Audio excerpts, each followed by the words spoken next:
Welcome to another thrilling installment of Radio Shakespeare. This evening, the adventure starts off in Sicilia, where King Leontes is hosting his dear friend, the King of Bohemia. The two kings, friends since childhood, have spent several months together. As the summer draws to a close, so too must Bohemia's visit. He speaks to the assembled court, his friend King Leontes, Queen Hermione, and their attendants.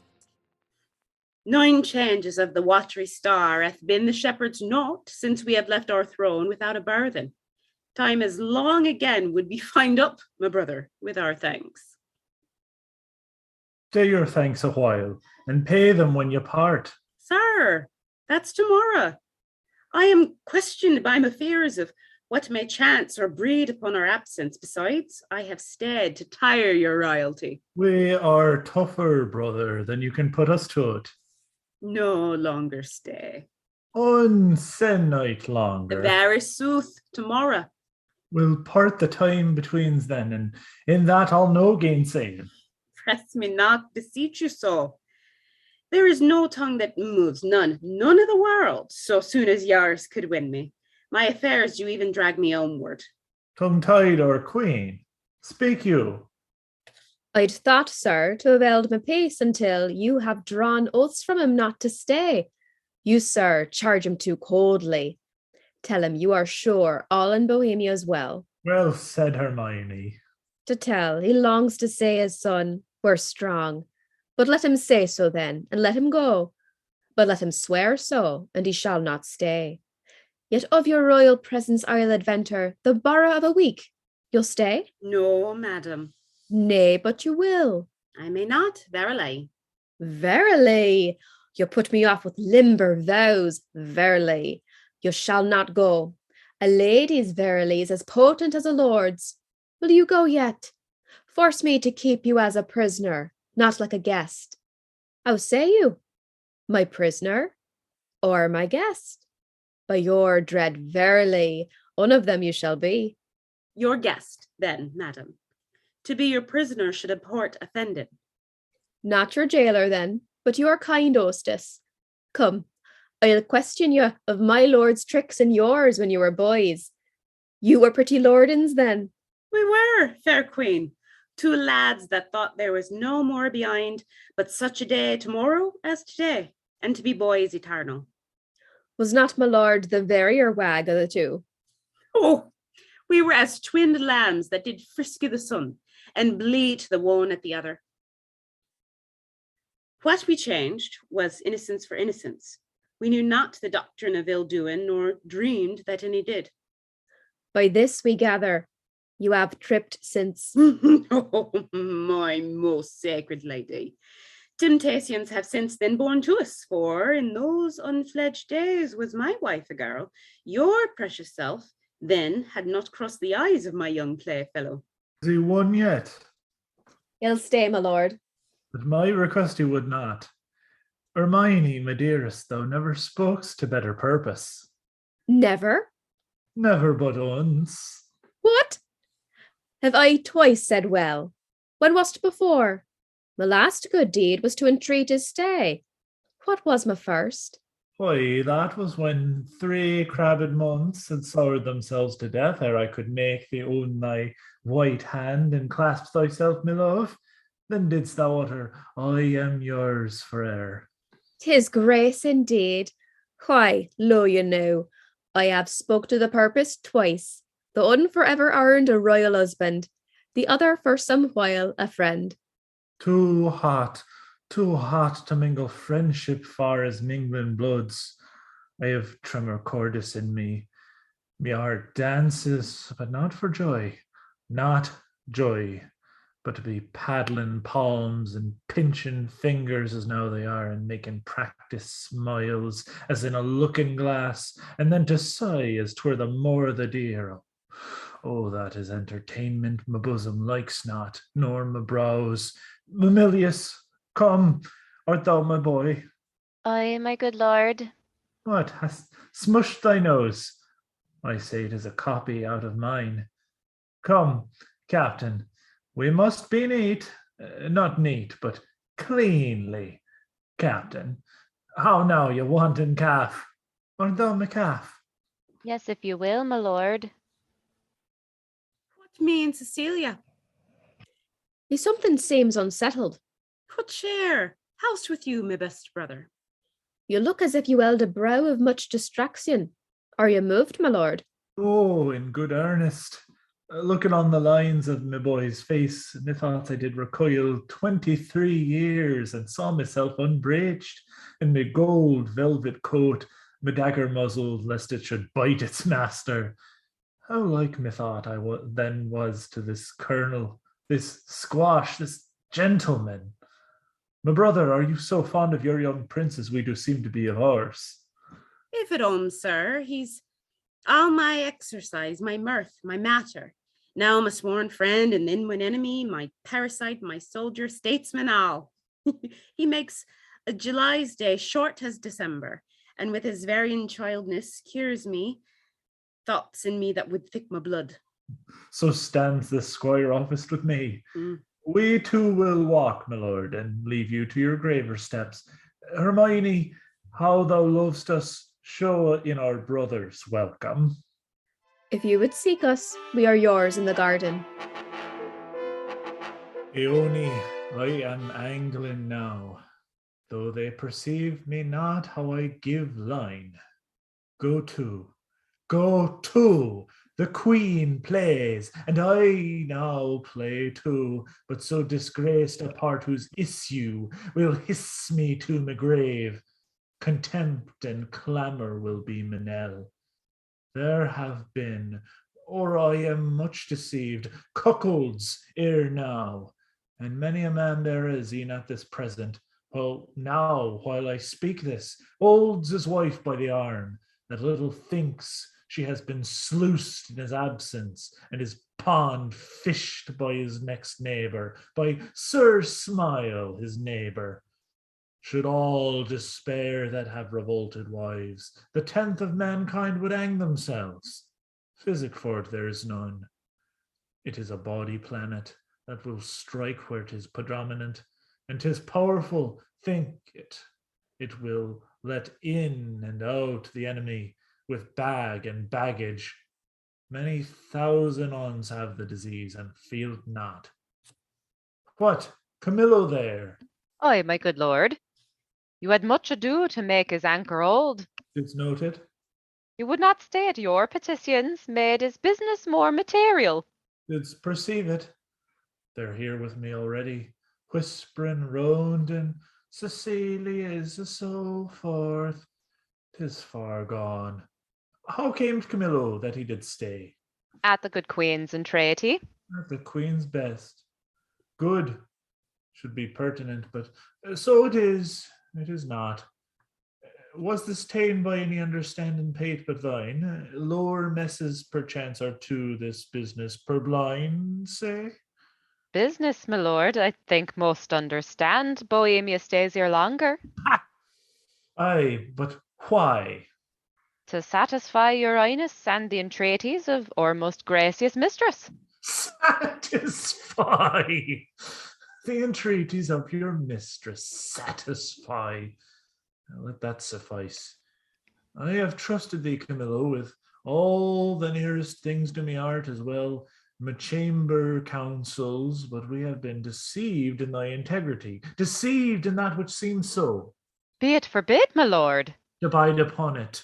Thou art not honest, or if thou inclinest that way, thou art a coward, or else thou must be counted a servant grafted in my serious trust, and therein negligent, or else a fool and takest it all for earnest.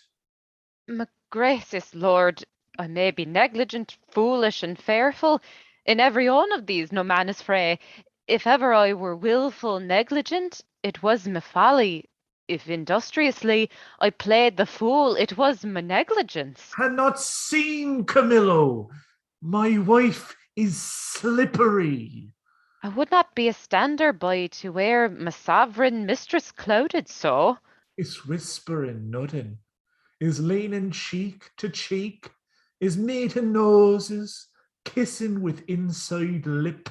stopping the career of laughing with a sigh, horsing foot on foot, skulking in corners, wishing clocks more swift. Is this nothing?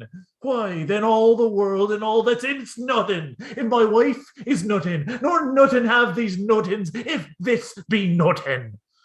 Good my lord, be cured of this diseased opinion, and betimes, for 'tis most dangerous. Say it be, 'tis true. No, no, my lord. It is, you lie, you lie. I say thou liest, Camillo, and I hate thee. Pronounce thee a gross lout. Were my wife's liver infected as her life, she would not live the running of one glass. Who does infect her? Why, he that wears her like a medal hanging about his neck, Bohemia. Sir, my lord, I could do this, but I cannot believe this crack to be in my dread mistress, so sovereignly being honourable. I have loved thee. Make that thy question, and go rot. Dost think I am so muddy, so unsettled to appoint myself in this vexation?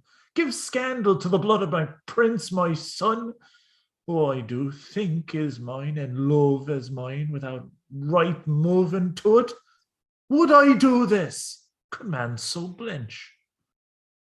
I must believe you, sir.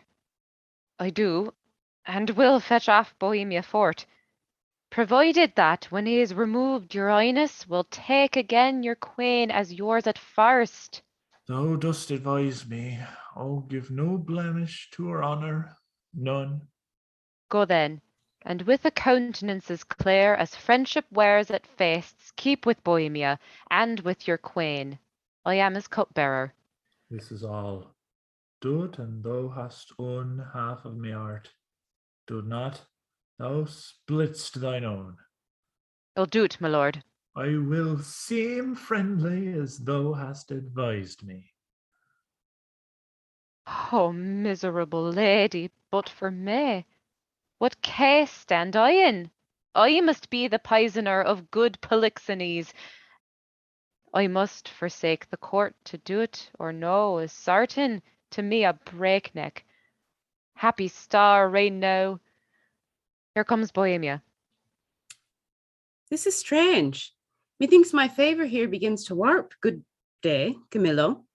Hail, most royal sir. What is the news of the court? None rare, my lord. The king hath on him such a countenance as he had lost some province and a region loved as he loves himself. Even now, I met him with customary compliment when he so leaves me to consider what changeth thus his manners. I dare not know, my lord. How? Dare not? Be intelligent to me. 'Tis thereabouts, for I must be a party in this alteration, finding myself thus altered with. There is a sickness which puts some of us in distemper, but I cannot name the disease, and it is caught of you that yet are well. A sickness caught of me, and yet I well. I must be answered. Dost thou hear, Camillo? I conjure thee by all the parts of man, what indecency thou dost guess of harm is creeping toward me? How far off, how near? Which way to be prevented, if to be, if not? How best to bear it? Sir, I will tell you, since I am charged in honour and by him that I think honourable. Therefore, mark my counsel. I am appointed him to murder you. By whom, Camillo? By the king. For what? He thinks, nay, with all confidence he swears, as he had seen to or been an instrument to voice you to it, that you have touched his queen forbiddenly. Oh, then my best blood turned to an infected jelly. How should this grow? I know not, but I am sure 'tis safer to avoid what's grown than question out his born. If therefore you dare trust me honesty, away tonight. For myself, I'll put my fortunes to your service, which are here by this discovery lost. Be not uncertain, for by the honour of my parents, I have uttered truth. I do believe thee. I saw his hearts in his face. Give me thy hand. Be pilot to me, and thy places shall still neighbour mine. This jealousy is for a precious creature, as she is rare, must it be great. As his person's mighty, must it be violent. As he does conceive his dishonoured by a man which ever professed to him, why, his revenge must be more bitter. Come, Camillo. Shall I be your playfellow? No, I'll none of you. Why, my sweet lord?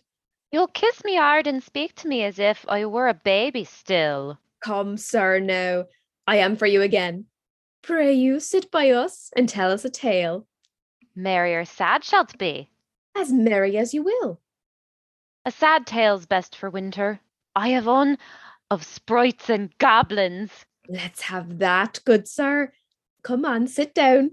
Come on and do your best to fright me with your sprites. You're powerful at it. There was a man Nay, come, sit down, then on. dwelt by a churchyard.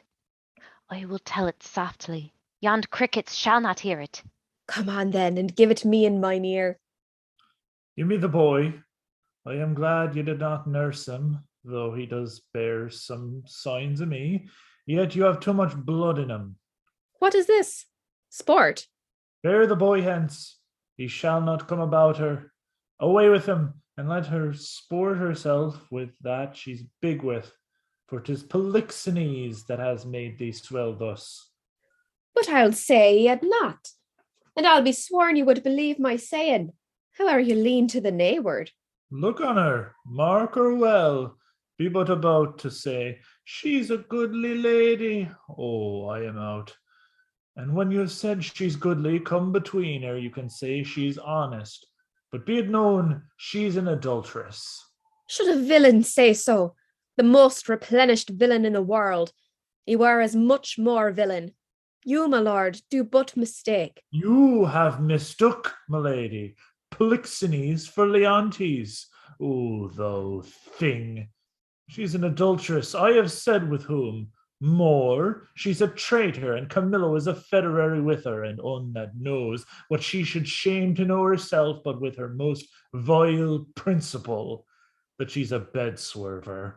E'en as bad as those that vulgars give boldest titles, aye, and privy to this their late escape.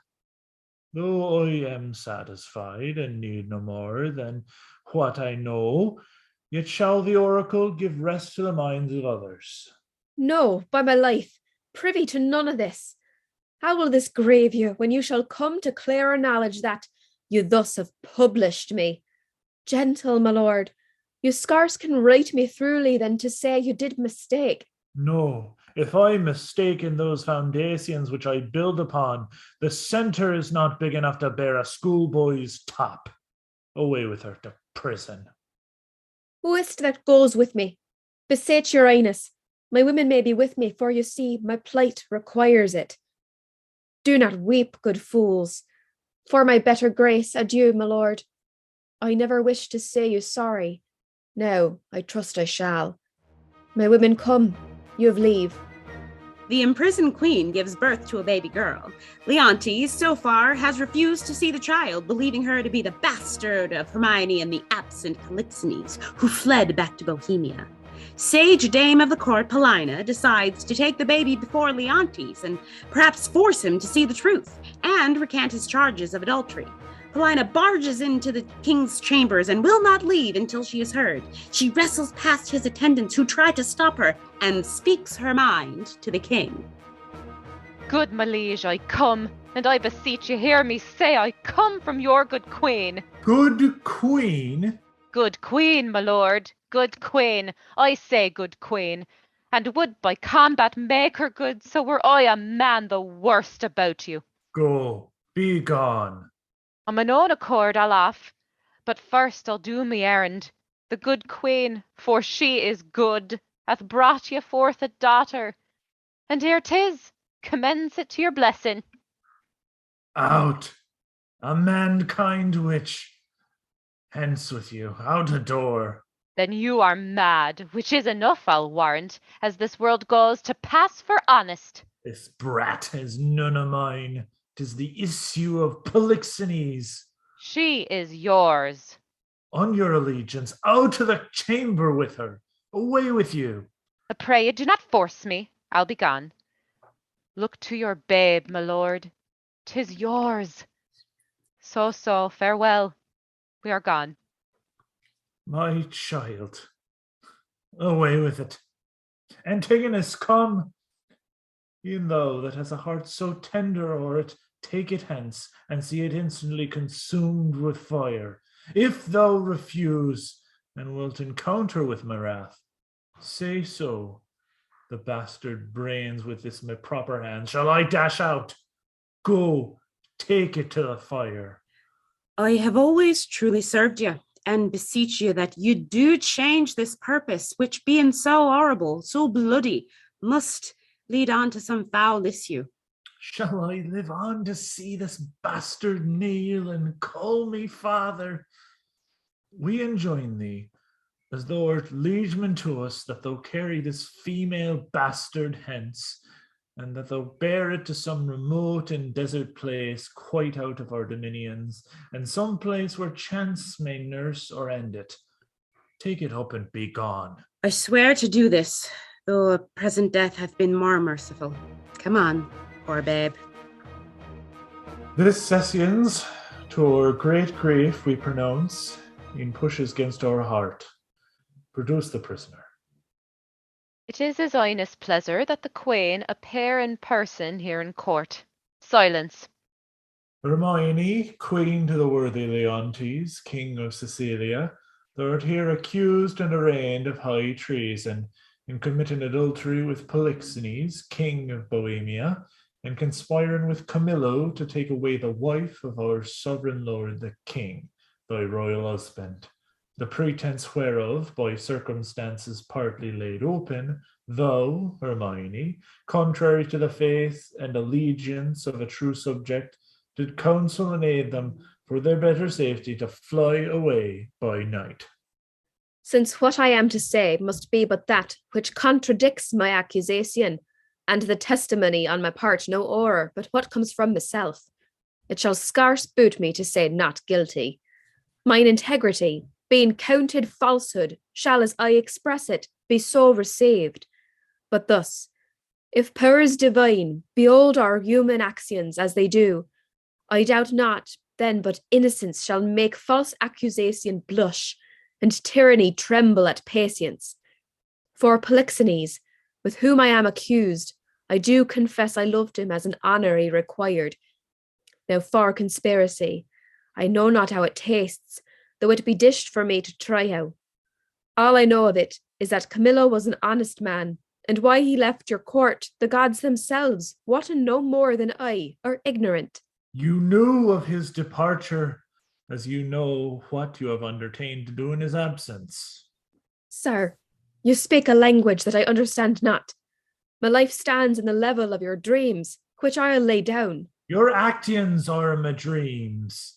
You had a bastard by Polixenes, and I but dreamed it, as you were past all shame.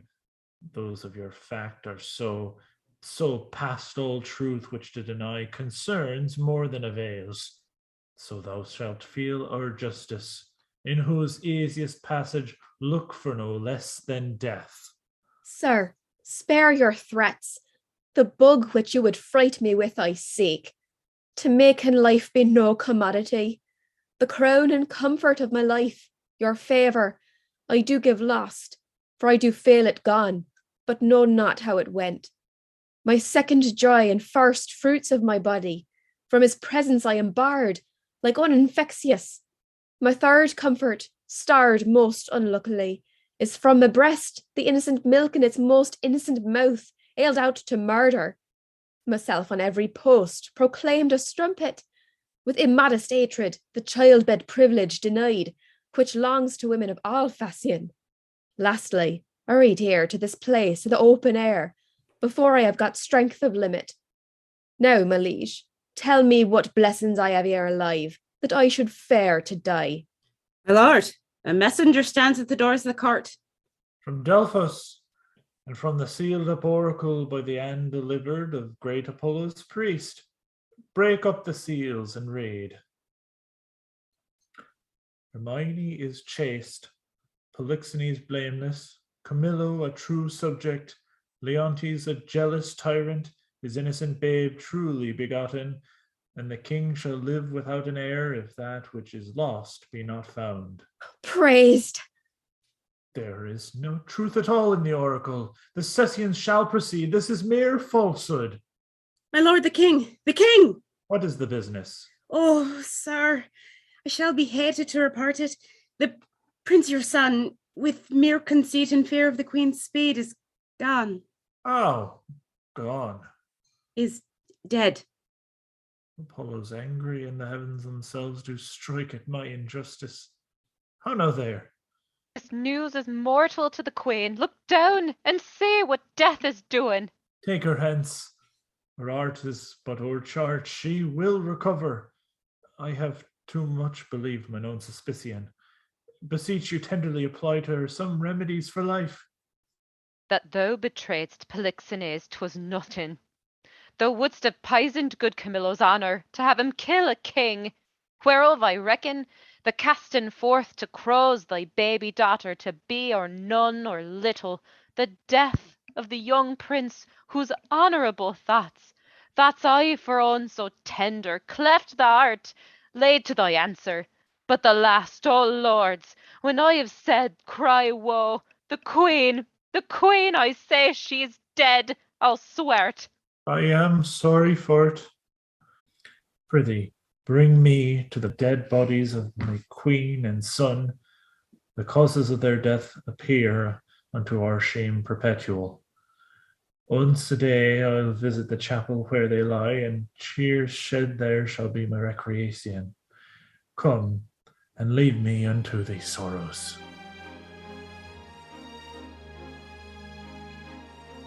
Antigonus boarded a ship to abandon the baby far beyond the borders of Sicilia. Arriving in Bohemia, he dreams that Hermione will ask him where her baby has gone. He's filled with regret, but determined to do his duty by the king. As he looks for an ideal spot to leave the baby, he calls her Perdita and leaves a bag of gold wrapped up with her. She will have to take her chances, but not entirely without help. A storm blows up from the sea and a bear appears. Antigonus exits, pursued by it. In the rain, a shepherd and a clown chance upon the baby girl. They take her and the gold home with them. 16 years have passed. Perdita has grown up, the daughter of the shepherd who discovered her in Bohemia. Camillo has worked in the service of King Polixenes these 15 years. Sometimes, Camillo speaks of returning home, but not knowing if the rage of Leontes is yet to cool, Polixenes implores him to stay safe in Bohemia. It is 15 years since I saw my country. As thou lovest me, Camillo, wipe not out the rest of thy service by leading me know. Of that fatal country, Cecilia, prithee speak no more. Say to me, when sawest thou the Prince Florizel, my son? Sir, it is 3 days since I saw the prince.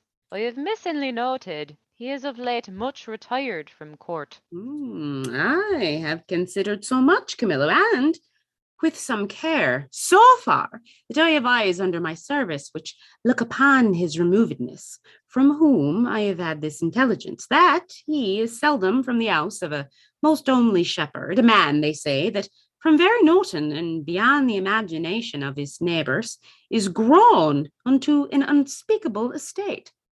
I have heard, sir, of such a man, who hath a daughter of most rare note. That's likewise part of my intelligence, though shall accompany us to the place where we will not appear in what we are, have some question with the shepherd. Prithee, be my present partner in this business, and lay aside thoughts of Cecilia. I willingly obey your command. My best Camillo, we must disguise ourselves.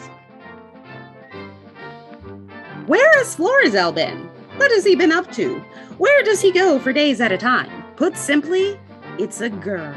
Perdita, the daughter of a shepherd, knows he is the prince, but in this case, love is no respecter of station. They have been courting, but the young lass is afraid of what will happen if the king finds out what Florizel has been up to. These your unusual weeds to each part of you do give a life.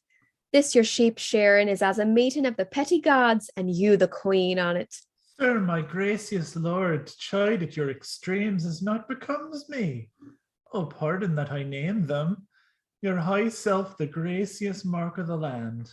I bless the time when my good falcon made her flight across thy father's ground. Now Jove afford you cause, your greatness hath not been used to fear. E'en now I tremble to think your father by some accident should pass this way as you did. Oh, the fates! How would he look to see his work so noble vilely bound up? What would he say? Apprehend nothing but jollity. The gods themselves, humbling their deities to love, have taken the shapes of beasts upon them. Jupiter became a bull and bellowed, the green Neptune a ram and bleated, and the fire-robed god, golden Apollo, a poor humble swain, as I seem now.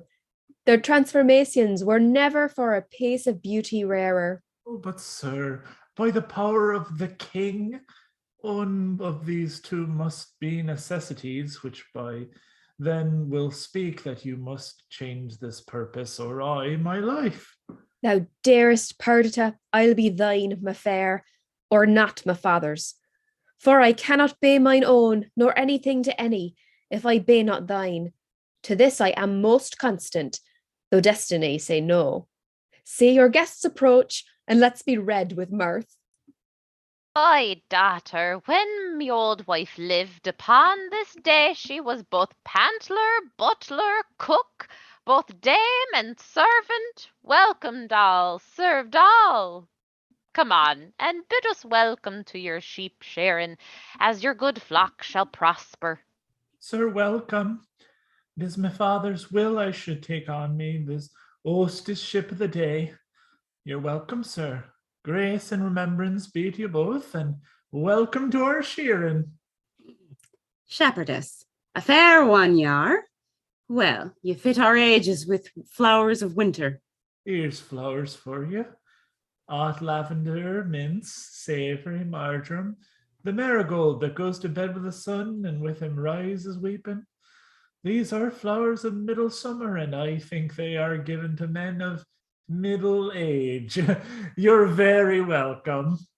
I should leave grazing, were I of your flock, and only live by gazing. Out, alas, you'd be so lean that blasts of January would blow you through and through. Now, my fairest friend, I would have some flowers of the spring. Oh, these I lack to make you garlands of, and my sweet friend to strew 'em o'er and o'er. What, like a course? No, like a bank for love to lie and play on, but not like a course. Come, take your flowers. Methinks I play as I have seen them do in wits and pastorals. Sure, this robe of mine does change my disposition. What you do still betters what is done. When you speak, sweet, I'd have you do it ever. When you sing, I'd have you buy and sell so give alms, pray so, and for the order in your affairs to sing them too. When you do dance, I wish you a wave of the sea, that you might ever do nothing but that. Your praises are too large. But come, our dance, I pray your hand, my Perdita, so turtles pair, that never mean to part. This is the prettiest low-born lass that e'er ran on the green sward. Nothing she does or seems but smacks of something greater than herself, too noble for this place.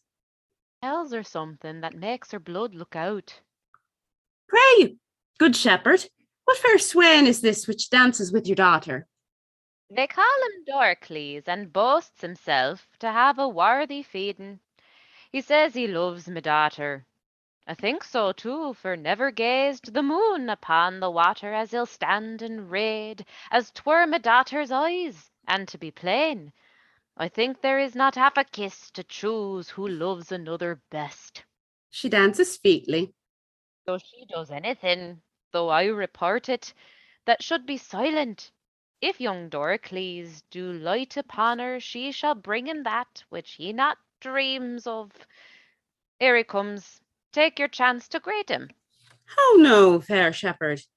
Your heart is full of something that does take your mind from feast and sooth. When I was young and handed love as you do, I was wont to load my she with knacks. You have let him go and nothing marted with him. Old sir, I know she prizes not such trifles as these are. The gifts she looks from me are packed and locked up in my heart, which I have already given, but not delivered. Oh, hear me breathe my life before this ancient sir, who it should seem hath sometime loved. I take thy hand, this hand. What follows this? How prettily the young swain seems to wash the hand was fair before. I have put you out. That were I crowned the most imperial monarch, thereof most worthy, were I the fairest youth that ever made I swerve, had force and knowledge more than was ever man's, I would not praise them without her love, for her employ them all. Fairly offered. This shows a sound affection. But, my daughter, say you the like to him? I cannot speak so well, nothing so well, nor mean better. By the pattern of my own thoughts, I cut out the purity of his. Come, sir, your hand, and daughter, yours. Soft, swain, a while, beseech you. Have you a father? I have, but what of him? Knows he of this? He neither does nor shall. Methinks a father is at the nuptial of his son a guest, that best becomes the table. Pray you, once more, is not your father grown incapable of reasonable affairs? Can he speak? Hair? Lies he not bedrid? And again, does nothing but what he did being childish? No, good sir. He has his health and ampler strength indeed than most have of his age. By my white beard, you offer him, if this be so, a wrong, something unfilial. The father, all whose joy is nothing else but fair prosperity, should hold some counsel in such a business.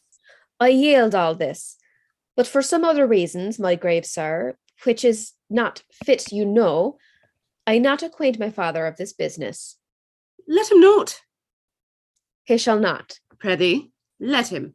No, he must not. Let him, my son. He shall not need to grave at knowing of thy choice. Come, he must not. Mark or contract. Mark your divorce, young sir. Whom son I dare not call, thou art too base to be acknowledged, and though fresh piece of excellent witchcraft, who of force must know the royal fool thou copest with. Oh, me heart! I'll have thy beauty scratched with briars and made more only than thy state. For thee, fond boy, if I may ever know that thou didst but sigh, that thou no more shalt seek this knack, as ne'er I mean thou shalt, we'll bore thee from succession, not only of our blood, no, not our kin, and you, enchantment, if e'er henceforth thou these rule latches to his entrance open, or hoop his body more with thy embraces, I will devise a death as cruel for thee as thou art tender to't. In here undone, I was not much afeard, for once or twice I was about to speak and tell him plainly, the self-same sun shines upon his court, hides not his visage from our cottage, but looks on alike. Will't please you, sir, be gone. I told you what would come of this. Beseech you, being now awake, oh, queen it no inch farther. Why look you so upon me? I am but sorry, not afeard, delayed, but notin altered. What I was, I am. How often have I told you 'twould be thus? How often said my dignity would last but till 'twere known? Lift up thy looks. For my succession wipe me, father. I am heir to my affection. Camillo, not for Bohemia, nor the pomp that may be thereat gleaned, for all the sun says, or the close earth wombs, or the profound sea hides in unknown fathoms, will I break my oath. To this, my fair beloved, this you may know, and so deliver. I am put to sea with her whom here I cannot hold on shore. They're immovable, resolved for flight. Now were I happy, if his going I could frame to serve my turn, save him from danger, do him love and honour, purchase the sight again of dear Cecilia, and that unhappy king, my master, whom I so much thirst to see.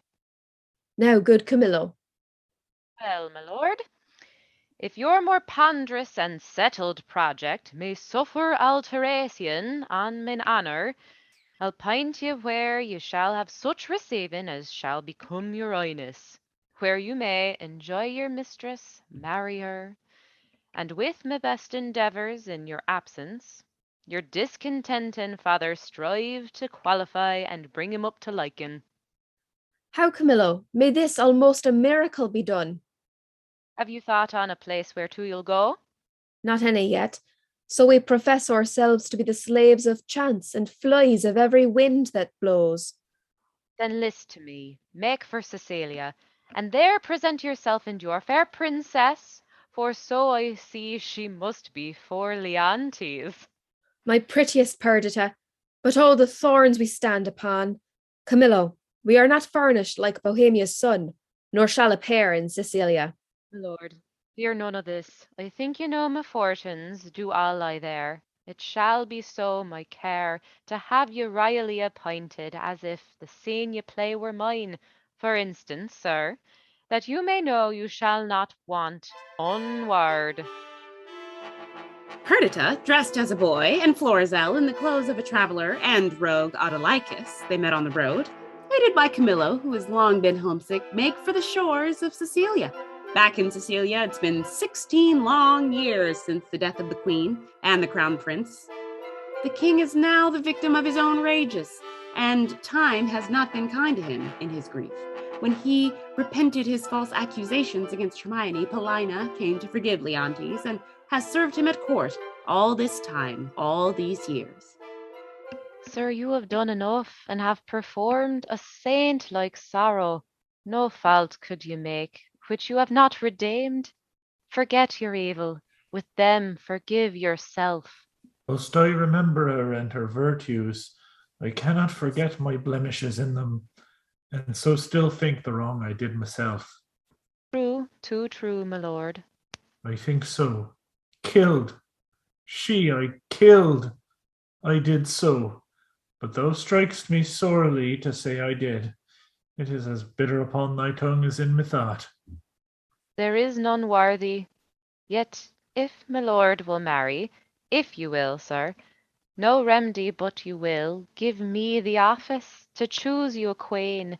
She shall not be so young as was your former, but she shall be such as walked your first queen's ghost. True, Paulina, we shall not marry till thou bidst us. That shall be when your first queen's again in breath, ne'er till then. Un that gives out himself Prince Florizel, son of Polixenes, with his princess, she the fairest I have yet beheld, desires access to your eye presence. What with him? What train? Is princes, say you, with him? She is a woman, more worth than any man, men, that she is, the rarest of all women. Your mother was most true to wedlock, prince, for she did print your royal father off, conceiving you. Most dearly welcome, and your fair princess, goddess, oh alas, I lost a couple twixt heaven and earth, might thus have stood begetting wonder as you, gracious couple, do. And then I lost, all mine own folly, the society, amity too, of your brave father, whom, though bearing misery, I desire my life once more to look upon him. By his command have I here touched Cecilia, and from him give you all greetings. Oh, my brother, good gentleman, welcome hither as is the spring to the earth. Good my lord, we have crossed to execute the charge my father gave me, for visiting your highness. My best train I have from your Sicilian shores dismissed, who for Bohemia bend, to signify my wife's in safety here where we are. The blessed gods purge all infection from our air, whilst you do climate here. Most noble sir, that which I shall report will bear no credit, were it the proof not so nigh, please you, great sir. Bohemia greets you from himself by me, desires you to attach a son who has fled from his father with his hopes and with a shepherd's daughter. Where's Bohemia? Speak. Here, in your city. To your court he meets on the way the father of this seaman lady and her brother, having both their country quitted with this young prince. Camillo has betrayed me. Who, Camillo? Camillo, sir, I spake with him. The heaven sent spies upon us and will not have our contract celebrated. You are married? We are not, sir, nor are we like to be. My lord, is this the daughter of a king? She is, when once she is my wife. That once, I see by your good father's speed, will come on very slowly. I am sorry, most sorry you have broken from his liking. Beseech you, sir, remember since you owed no more to time than I do now, with thought of such affections, step forth, mine advocate. Sir, my liege, not a month 'fore your queen died, she was more worth such gazes than what you look on now. I thought of her, e'en in these looks I made. I will to your father. Your honour not o'erthrown by your desires, I am friend to them, therefore follow me. I was by at the opening of the fardel, heard the old shepherd deliver the manner how he found it. But the changes I perceived in the king and Camillo were very notes of admiration. They seemed almost, with staring on one another, to tear the cases of their eyes. There was speech in their dumbness, language in their very gesture. They looked as they had heard of a world ransomed or undestroyed. The king's daughter is found! Such a deal of wonder is broken out with this hour that ballad makers cannot be able to express it. The mantle of Queen Hermione's, her jewel about the neck of it, the letters of Antigonus found with it, which they know to be his character, the majesty of the creature in resemblance of the mother, the affection of nobleness which nature shows above her breeding, and many other evidences proclaim her with all certainty to be the king's daughter. Did you see the meeting of the two kings? There might you have beheld on joy crown another, saw in such manner that it seemed sorrow wept to take leave of them, for their joy waded in tears. Our king, being ready to leap out of himself for joy, had found his daughter, cries, "Oh, thy mother, then asks Bohemia forgiveness, then embraces his son-in-law. Now thanks the old shepherd, which stands by like a weather-beaten conduit of many kings' reigns." What, pray you, became of Antigonus, that carried hence the child? Like an old tale still, he was torn to pieces with a bear. This avouches the shepherd's son. But oh, the relation of the queen's death, with the manner how she came to it bravely, confessed and lamented by the king, how attentiveness wounded his daughter. She did, with an alas, I would fain say bleed tears, for I am sure my heart wept blood. The Princess Erin of her mother's statue, which is in the keeping of Paulina, apace many years in doing. Thither are they gone, and there they intend to sup.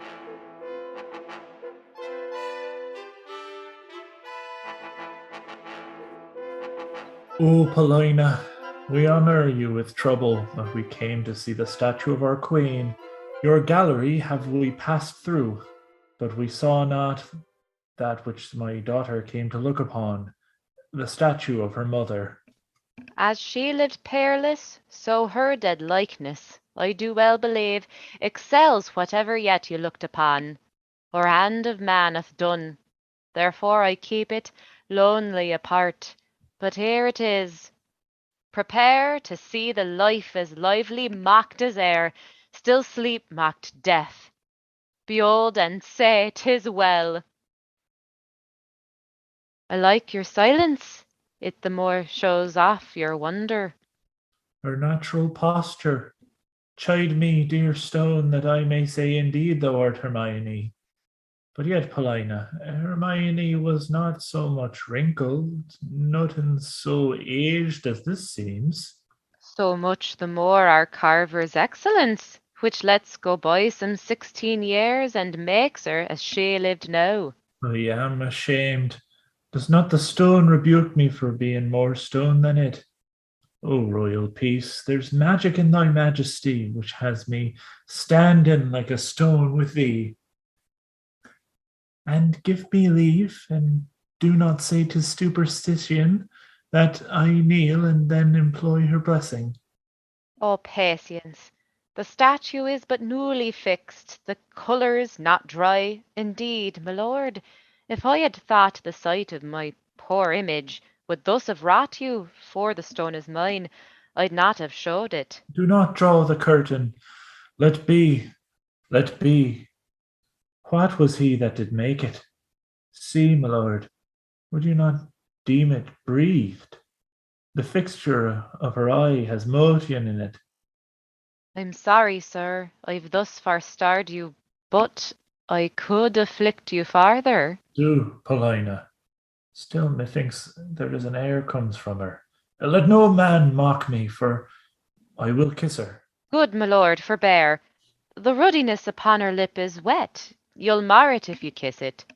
For more amazement, if you can behold it, I'll make the statue move indeed, descend, and take you by the hand. What you can make her do, I am content to look on. What to speak, I am content to hear. It is required you do awake your faith, then I'll stand still. On those that think it is unlawful business I am about, let them depart. Proceed. No foot shall stir. Music, awake her, strike! 'Tis time. Descend, be stone no more. Approach, strike all that look upon with marvel. Come, I'll fill your grave up, sir. Nay, come away. You perceive she stars. Start not. Her actions shall be holy as you ere my spell is lawful. Do not shun her until you see her die again, for then you kill her double. Nay, present your hand. Oh, she's warm. If this be magic, let it be an art lawful as Eden. Please you to interpose, fair madam. Kneel, and pray your mother's blessing. Turn, good lady, or Perdita is found. You gods, look down, and from your sacred vials pour your graces upon my daughter's head. Tell me, mine own, where hast thou been preserved? Where lived? How found thy father's court? For thou shalt hear that I, knowing by Paulina that the oracle gave hope thou wast in being, have preserved myself to see the issue.